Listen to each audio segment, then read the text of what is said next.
ساده ګله و ساده ګله پاڅېږه کنه مکتب ته ناوخته دی بیا به وساته سبانې کې. یاره مورګانې نو تاله بد سوی یم خوب مې لا پوره نه دی او ته مکتب ته لاړ شه. درغمه مورې سحر دې په خیر مورې څو بجې دي؟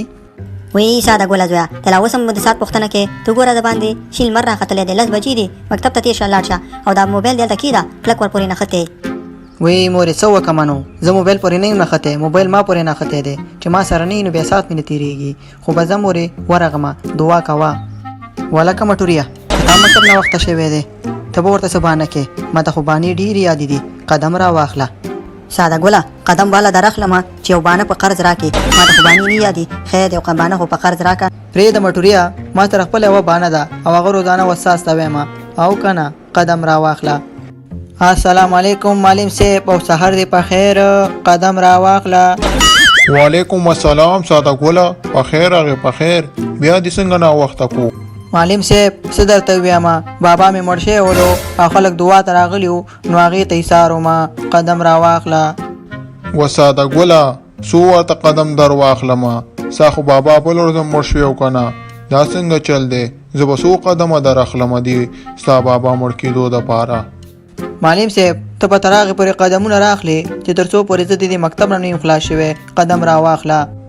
ساده ګله نور پازبول مه کوه دا مبارکه دي په خپل ځای کښېږده او کښېنه هلته کلارې.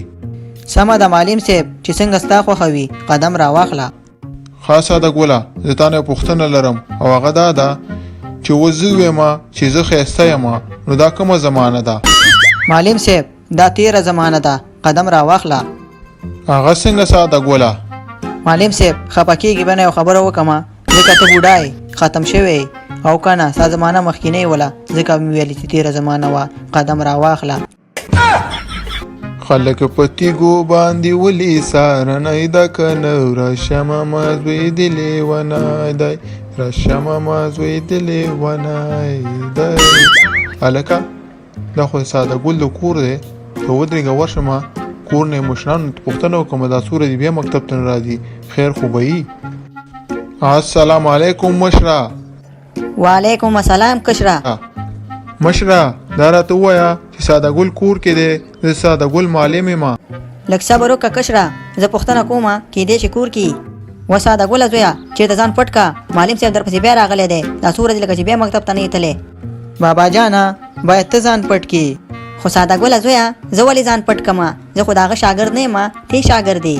هغه ځکه بابا جانه چې بله ورځ مکتب ته ناوخته لاړم او ما ورته ویل چې زما بابا مړ دی قدم را واخله.